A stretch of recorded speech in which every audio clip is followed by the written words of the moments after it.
Well, as you heard from Madinde, from the University of Nairobi. Um, I'm specialized in geography and environmental studies, Mhm. and I would like to give some personal opinion concerning the Jonglei Canal construction and the relationship with the Sudd vegetation that is commonly known as Sudd vegetation in South Sudan. So maybe if we could start, what is the Sudd? What is the Sudd vegetation before we get into the Jonglei Canal? Well, Sudd vegetation, as they call it Sudd sometimes by some people, it's just different pronunciation. It's a floating wetlands Mhm. vegetation, actually, which is 57,000 kilometers squared. It's, it is known as to be one of the largest wetland vegetation in the world and in Africa in general. Mhm. This Sudd vegetation is kind of the flooded vegetation of savanna and grassland. Mhm. Okay, and in regards to its biodiversity, what do we have in the Sudd? Well, Sudd vegetation it's kind of home to the ecosystem hosts a wide range of wild animals, the fish species, and also the bird species. So as you can see, as I said earlier, it is 57,000 kilometers, and you can see that it has the ecosystem is very rich in Mhm. terms of biodiversity, Mhm.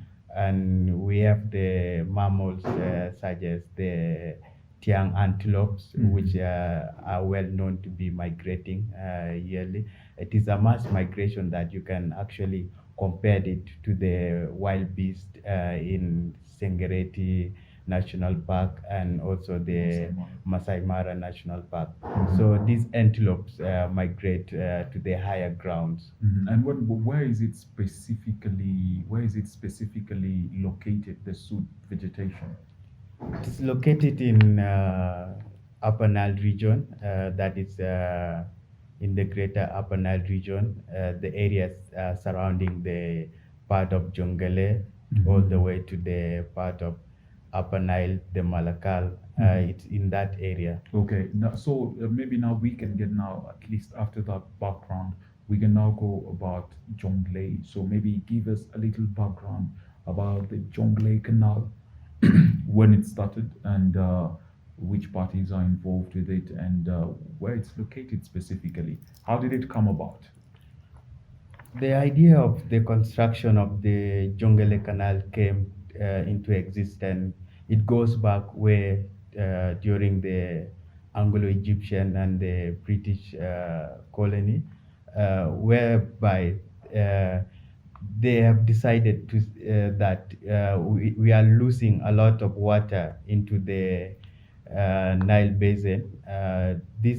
These are water of the White Nile, which contribute to the 40% of the Nile water being lost through this sad vegetation because they are not flowing efficiently all the way from South Sudan to Khartoum and Egypt.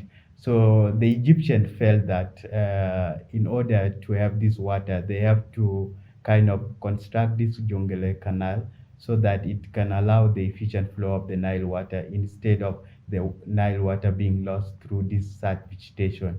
As the Nile flow from the source, that is Lake Victoria in Uganda, to the vast land of South Sudan, Mhm. they are kind of divert to this flat land in Jonglei region, that is Upper Nile region, and these swampy areas. And Mhm. this water are further lost through evapotranspiration.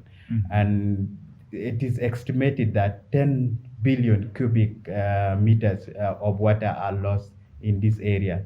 So that brought in the idea of constructing this canal to kind of divert this water and kind of channel it into the canal, enhancing the efficient flow all the way to Sudan in the north and all the way up to the Egypt. So, if I could ask, why is the Jonglei Canal an issue of importance currently? Why is it something that we should really talk about? And are people talking enough about it, or what is the situation? Uh, Jonglei Canal is a very national important agenda when it comes to the resources and efficient use of resources. As you can see, the world is driving towards the Sustainable Development Goal (SDGs), and you can see these SDGs. It kind of outline the uses of the natural resources in a more sustainable manner. As you can see, the construction of Jonglei Canal is kind of related to the sad vegetation. As I told you earlier, this sad vegetation is a very rich ecosystem that is having a wild vast of animals, the bird species, the fish species, and it is kind of a livelihood to the people of South Sudan, especially the indigenous people of the Nile Valley, the Anuak, the Dinka, the Shilluk, and the Nuer. They kind of depends into this wetlands for fresh water and also grazing land for the pastoralists, and they are also getting the fish from these wetlands. It's kind of supporting the livelihood of these people.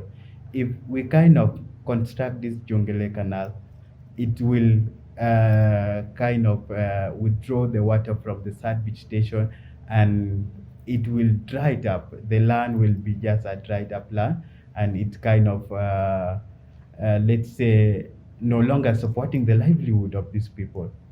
So it is an important that we need to uh, give that knowledge to the people that however the advantage that the canal will brought to South Sudan is, we can look at the angle that there will be more disadvantage that it will come with it compared to the advantage that we are going to get from the canal. So maybe recently we've had, now that we're talking about Jonglei Canal, I just want to understand maybe if there's a relation to this, but we've had lots of floods in Bor recently, and I hear that this is something that has been happening quite often. I mean, so what about these floods in the Bor, in Jonglei? That's very interesting because having waters in the area such as Jonglei and becoming too much of the water, something when it is too much become poisonous and it's not becoming good. So this frequent floods in Jonglei region has Mhm. been displacing people Mhm. yearly. It Mhm. has been destroying crops. Mhm. You can see that, and there are so many suggestions that being made that the construction of this canal could Mhm. be the solution to the flooding of the Bo region or the Jonglei region. First of all, before we go, based on the solution that is trying to be brought about, why is it that Jonglei or Bor is flooding as much? And is it the only place that is experiencing this? Is it floods from rainfall? Is it floods from the river, excess water from the river? Or how is it that Bor is flooded this to this much level? This flooding is kind of contributed to the excess water that are being held by the Sudd wetland Oh, station, okay. and that's why you see that the construction of Jonglei Canal is kind of coming in. So as you can see, the wetlands is holding a mass of water, and this water are further evapotranspiration, whereby they are lost to the atmosphere, which falls in terms of the rainfall. Mhm. This excess rainfall now is what is bringing flooding to the Bo region. And is it maybe something we do not know? Is it only Bor that is flooded, or is it other areas that just that we do not talk about them? It is that particular the Upper Nile region, Mhm. which is adjacent to the Sudd wetland station. Okay, okay. So you were now going ahead to talk about how it's connected with the Sud. I mean, when you talked about Jonglei Canal becoming a source of helping towards it, what were you saying in regards to that? In regard to that, the construction of the canal might be of help to control this flooding and might bring the solution to the flooding. However, it will bring more harms or more environmental impacts in the greater Upper Nile region, especially the areas bordering the Bo region and these other areas comprising of the Sudd vegetation. Mm-hmm. Okay, now when we talk about this, tell us more about this evaporation that you're talking about that is leading to this rainfall. Evapotranspiration is a scientific word used in terms of, let's say, the water loss through the atmosphere. As you can see that this Nile, the White Nile, originating from Uganda in Lake Victoria, it Mhm. flowed from Uganda towards South Sudan. Mhm. And these water are kind of not flowing into the channel that are meeting the Blue Nile in Khartoum. Mhm. They are lost into a flat land that is Mhm. the sad vegetation. Mhm. And when this water evaporates, they are heated up by the solar, that is the sun. Mhm. Uh, the water evaporating, we call it evapotranspiration. Mhm. But there are these water which are lost through the vegetation leaves. They are lost through transpiration. Those processes, you can separate them. Now you combine it, it becomes evapotranspiration. Mhm. These are combination of water lost through the vegetation in the Sudd region and also the water in the Sudd region. Mhm. These are flooded water, you see. So we are losing this flooded water in the land, and also we are also losing the water through the vegetation which is there Mhm. in the region. Mhm. So the two process now come in and form a evapotranspiration, Mhm. whereby they are lost. But I'm not seeing that this water are actually lost anywhere in the atmosphere. They come back in terms of the rainfall, Mhm. where now we are receiving heavy rainfalls, Mhm. and these heavy rainfalls are the one bringing flood in the region. I think I had wanted just to make that clear for our viewers. So, when we talk about, well, as an environmentalist or as someone who deals in geography, what do you think about the Jonglei Canal?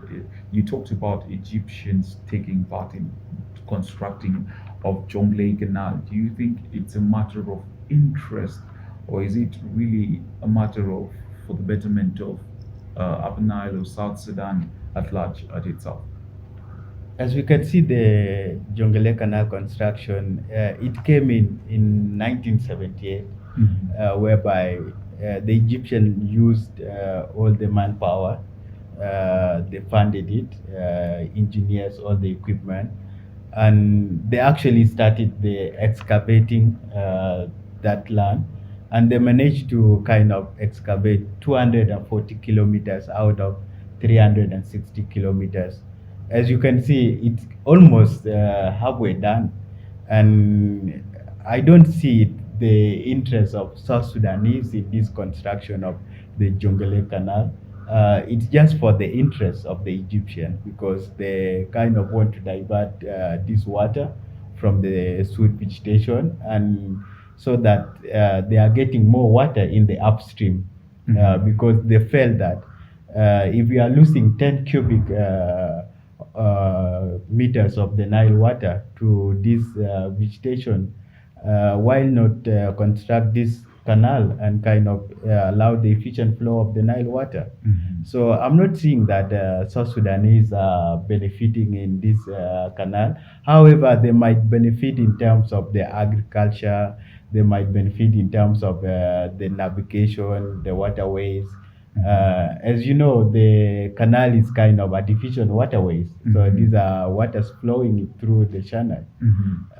But if we look at the ecosystem, environmental wise, what harm are going to come with the construction of this canal? Mhm. Look at the life that this vegetation, the Sudd vegetation, is supporting. Mm-hmm. The wildlife, as I told you, that there is mass migration of the Tiang antelopes, Mm-hmm. the white-eared cope antelopes. These are types of the antelopes which migrate in these areas. Mm-hmm. And also we have the rare species of the African elephants, which Mm-hmm. are kind of endemic to the Sudd wetland vegetation. They are not Mm-hmm. found anywhere else in the world. It Mm-hmm. is only particular they are adapted to that area. And Mm-hmm. also you can see if we kind of use it in terms of the wildlife conservation, we might use it in a way that it benefits us as South Sudanese. Mm-hmm. You can see the area kind of hosts the migratory birds from the Europe. It is the winter ground for the migratory birds, Mm-hmm. such as great white pelican, Mm-hmm. the black crowned crane, Mm-hmm. the black stan, Mm-hmm. and different kind of bird species, whereby when it is cold up there in Europe, Mm-hmm. these birds migrate to this region. They Mm-hmm. kind of breed there, and once the winter is over, they kind of migrate back. You can see it's kind of ecosystem that support biodiversity life. Okay, before we go much into the tourism sector, which is something I'll just come back to, maybe I saw an article you talked about that, it will lead to desertification of South Sudan at some point. How would this come up if the Jonglei Canal was built? That's actually true. As I told you that the construction will actually divert the water, or let's say it's kind of drawing this water from the Sudd vegetation, which is a swamp. Once the water are kind of channeled toward the canal and they are already withdrawn, what do you expect from the vegetation which is there? It will dry it up.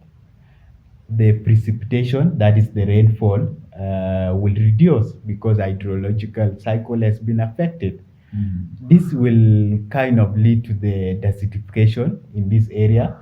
It will kind of turn into the desert, a dry land, Mm-hmm. and it will have a heavy environmental impact, the Mm-hmm. worst environmental impact in the region. Mhm. So maybe now that you talked about Jonglei Canal not being more of an option, whereby we see the cons as the bigger part. So maybe what do you think how should the floods in Bor be handled? The floods in Bor are greatest challenge to the Bor people and the Upper Nile people in general, and also the Mhm. South Sudanese. Mhm. It's a problem that really need a solution, and once a solution, I mean, we need to stop this flooding, the frequent flooding in this region. We can do an environmental assessment impact Mhm. when we need when the government itself, the government of South Sudan need to come up with the way of doing this environmental assessment to see to which extent is this flooding occurring, what is the main cause of this flooding. Is it the excess water that coming all the way from Uganda during this flooding? Is it the excess rainfall through the evapotranspiration? From there, I don't believe the construction of Jonglei is the only solution. South Sudan is the least countries among the Nile Valley countries that is benefiting from the White Nile waters. We can have construction of some barriers south of the sad vegetation, whereby we kind of construct, let's say, a dam somewhere, not necessarily withdrawing the water from the sad vegetation, that will enhance smooth flow of the water, not necessarily causing the flood in these areas. So I'm kind of emphasizing on doing the environmental assessment as a solution to this one. I think environmentalists, other stakeholders, they can come in and they look for the long-term solution to this flooding. Mhm. But constructing the canal is only for the Egyptian interest. I don't think it can be any solution to South Sudanese. The Uh, benefits are fewer than mhm. the harms that it will cause us.